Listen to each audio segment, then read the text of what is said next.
Tahukah kamu choking hazard adalah kondisi saat seseorang tercekik ketika menelan sesuatu. Kondisi ini biasanya terjadi pada anak kecil.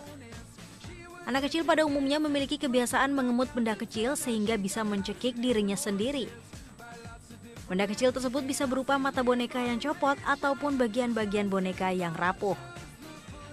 Nah, kejadian seperti tadi bisa dihindari apabila orang tua bisa dengan bijak dan cerdas memilih mainan yang tepat bagi sang buah hati. Dan jangan mengaku sebagai orang tua yang peduli kepada anak apabila tidak mengerti atau memahami bagaimana memilih mainan yang aman. Karena tanpa disadari, anak kita dikepung mainan yang sebagian besar tidak memenuhi standar keamanan, keselamatan, dan juga kesehatan mereka. Banyak mainan anak yang berpotensi melukai, meracuni, atau menyebabkan kecelakaan ringan hingga fatal. Lalu bagaimana sebenarnya ciri-ciri mainan boneka yang aman untuk anak? Ciri-ciri boneka aman itu satu, tentu saja dia bulunya itu pertama tidak boleh rontok. Karena rontok itu bikin ke hidung, itu berbahaya buat anak-anak, namanya nanti penyakit flu, masuk ke dalam, ke paru-paru berbahaya. Terus kedua, tidak boleh gampang gembes. Gampang gembes itu berarti di dalamnya pasti ada campuran, itu berbahaya. Terus ciri-ciri kedua, pasti ringan bonekanya. Terus ketiga, ketika sudah lecek di gini dia kembali bagus. Keempat, kapas yang sudah di dalam terlihat keluar. Sehingga dia kayak seperti tadi, kapasnya itu pilihan. Begitu kan ada kapas begini, begitu masuk ke ini dia keluar, ini berbahaya. Nanti bisa keluar dihirup anak-anak. Dia kalau gini langsung begini. Nah, kapas yang seperti itu kapas yang terbaik. Sehingga kapas itu bahkan dicium-cium nggak bakal nempel di badan kita.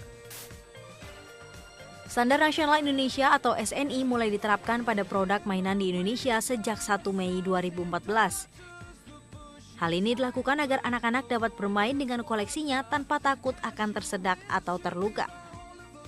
Sebenarnya bagaimana sih usaha dari produsen salah satu boneka di Bekasi ini bisa mendapatkan label SNI? Untuk mendapatkan SNI pun tidak mudah, karena kita harus punya produk yang bagus. Karena SNI juga sudah boleh ekspor ya. Cuman kita nggak memberi ekspor. Nah itu mengusahakan SNI saja itu berbulan-bulan. Dan kita alhamdulillah satu-satunya di antara 10 di Bekasi ini yang sudah ber-SNI. Di tempat lain belum. Sesungguhnya barang produk mainan itu wajib ber-SNI. Teman-teman yang di luar daerah belum SNI. Nah jadi kehebatan SNI kita satu, produknya aman buat anak-anak. Kemudian produknya tidak mudah patah. Pokoknya dalamnya semua sudah ber-ISO, selain SNI juga ber-ISO. Bagaimana tips memilih mainan yang aman?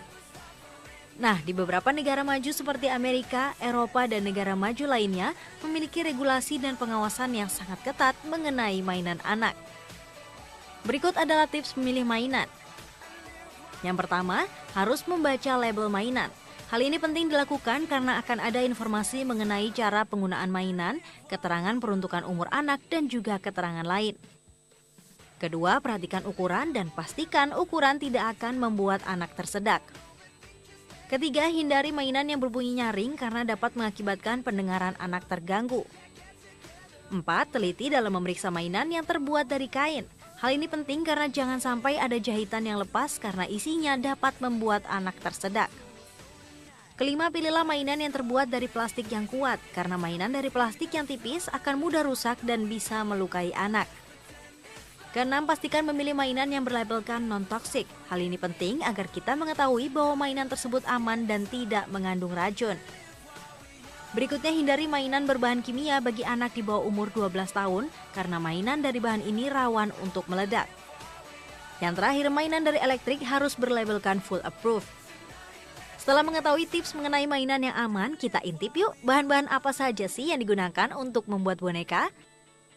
Bagi para pecinta boneka, selain kelembutan bahan di luar, isi di dalam boneka juga menjadi pertimbangan bagi pembeli. Karena isi yang berasal dari bahan yang aman tentu akan memberikan kenyamanan. Bahan apa saja sih untuk isian boneka itu? Dakron adalah bahan sintetis yang saat ini populer sebagai isian boneka, bantal, dan juga guling. Dakron yang ada di Indonesia terbuat dari bahan yang mudah dicuci dan tidak mudah kusut, memiliki daya serap tinggi serta cepat kering. Dakron sangat tepat bila digunakan sebagai bahan isian boneka karena teksturnya yang agak keras tetapi mempunyai bobot yang ringan dan bisa mengembang dengan baik. Dakron juga bisa mengembalikan bentuk boneka seperti semula walaupun sudah dicuci berkali-kali. Hal inilah yang menyebabkan bahan isian lain mulai ditinggalkan dan lebih beralih ke Dakron. Nah, setelah mengenal isi boneka yang baik dan aman, pecinta boneka pasti mau tahu juga dong bagaimana cara pembuatan boneka itu. Pertama adalah pembuatan pola. Sedangkan untuk bentuk dan ukurannya disesuaikan dengan permintaan pasar dan konsumen. Alat-alat yang digunakan dalam pembentukan pola ini adalah pensil, penggaris, penghapus, dan pulpen. Tahapan kedua adalah pembuatan mal. Mal di sini adalah cetakan atau contoh produk yang sudah jadi dan siap diproduksi secara massal. Dalam tahapan ini, bentuk dan ukuran sudah fix alias tidak bisa diubah-ubah lagi. Tahapan ketiga adalah penyortiran. Penyortiran dilakukan untuk mengetahui mana produk yang bagus dan tidak bagus. Sehingga apabila hasilnya ada yang tidak bagus, bisa segera diperbaiki. Tahapan keempat adalah proses penjahitan pola. Pada tahap ini, mal yang sudah berbentuk potongan-potongan boneka akan disatukan untuk dijahit. Tahapan yang kelima adalah stepping. Stepping di sini adalah pengisian boneka dengan kapas. Boneka yang sudah dijahit segera diisi dengan kapas, namun agar kapas bisa dimasukkan ke dalam boneka, maka tidak semua bagian boneka dijahit. Pengisian dilakukan secukupnya dan tidak terlalu padat agar keindahan bentuk boneka tetap terjaga.